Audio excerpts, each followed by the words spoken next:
হ্যাঁ, এখন আমাদের আবহাওয়ার যা পরিস্থিতি তাতে পশ্চিমবঙ্গের সমস্ত জেলাতেই আগামী কয়েকদিনে মূলত শুষ্ক আবহাওয়াই থাকবে।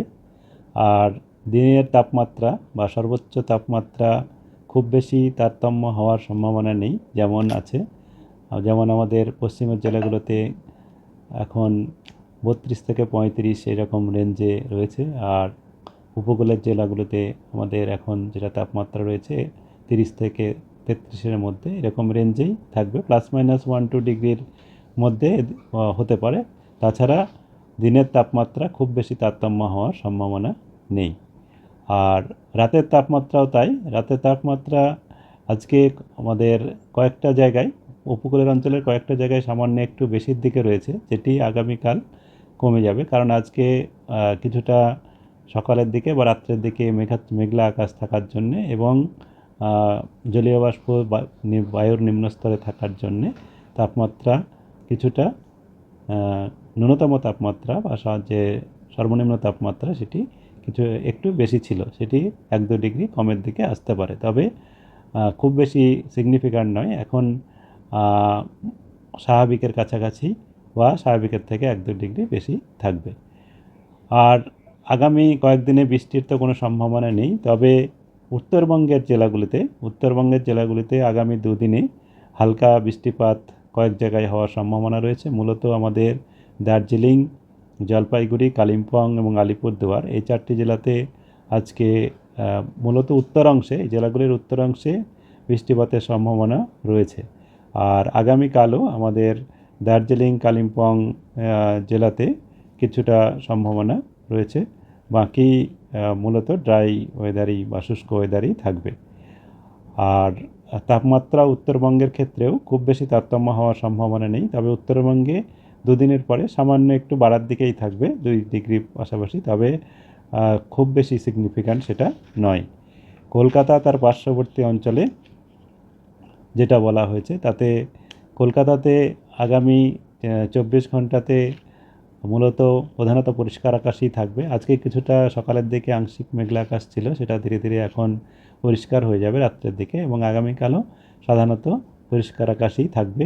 তাপমাত্রা 32 থেকে 33-এর মাঝামাঝি সর্বোচ্চ তাপমাত্রা, সর্বনিম্ন তাপমাত্রা 23 ডিগ্রির কাছাকাছি থাকার সম্ভাবনা রয়েছে।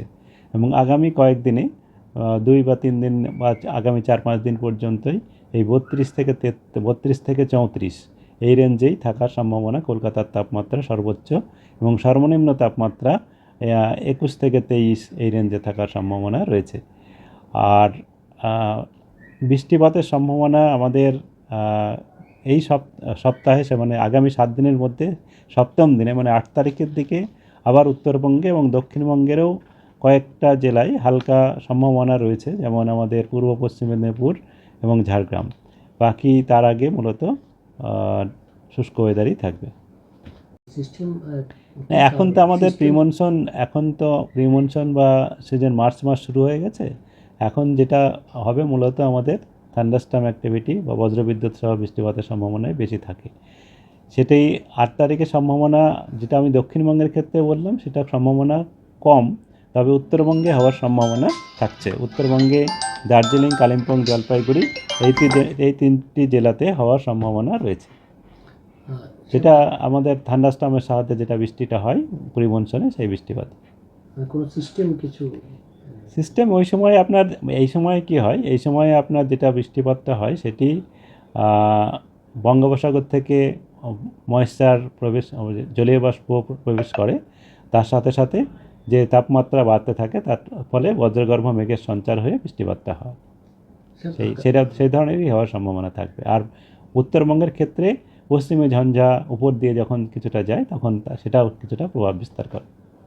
আগামীকাল দোল উৎসব এবং হোলি উৎসব পরপর দুদিন, তাপমাত্রা কলকাতা বা দক্ষিণবঙ্গের ক্ষেত্রে কি একটু কমবে? হ্যাঁ, কলকাতা না তাপমাত্রা এখন কমবে না, তাপমাত্রা যেমন আছে, যেমন আজকে আমাদের 32-এর কাছাকাছি থাকার, কালকে 33-এর কাছাকাছি থাকবে, কালকে পরশু 33-এর কাছাকাছি থাকার সম্ভাবনা রয়েছে। সর্বনিম্ন তাপমাত্রা 22 থেকে 23 ডিগ্রি কাছাকাছি থাকবে। আর হ্যাঁ, না কমার মানে হচ্ছে সেরকম সেই অর্থে তেমন কমা নয়, আর হ্যাঁ, আজকে যেমন 25-এর কাছাকাছি চলে গেছে, সেটা আমি আগেই বললাম, সেটাই কমে যাবে, সেটা 23-এর কাছাকাছি থাকবে। কারণ আজকে যেটা হয়েছে সেটা মেঘলা আকাশ কিছুটা থাকার জন্য রাত্রেবেলায়, তার জন্য এটা হয়েছে। ঠিক আছে? মানে গরমের অনুভূতি থাকবে মানে। হ্যাঁ, গরম যেটা দিনের বেলায় এখন আমাদের গরম কিছুটা অনুভূতি হচ্ছে, যেটা মার্চ মাসের শুরুতে হয়, সেরকমই থাকবে। তবে খুব বেশি যে প্রচণ্ড গরম সেরকম নয়, যেটা অনেক সময় হয়, স্বাভাবিকের থেকে অনেক বেশি হয়ে যায়, সেরকম হওয়ার সম্ভাবনা নেই।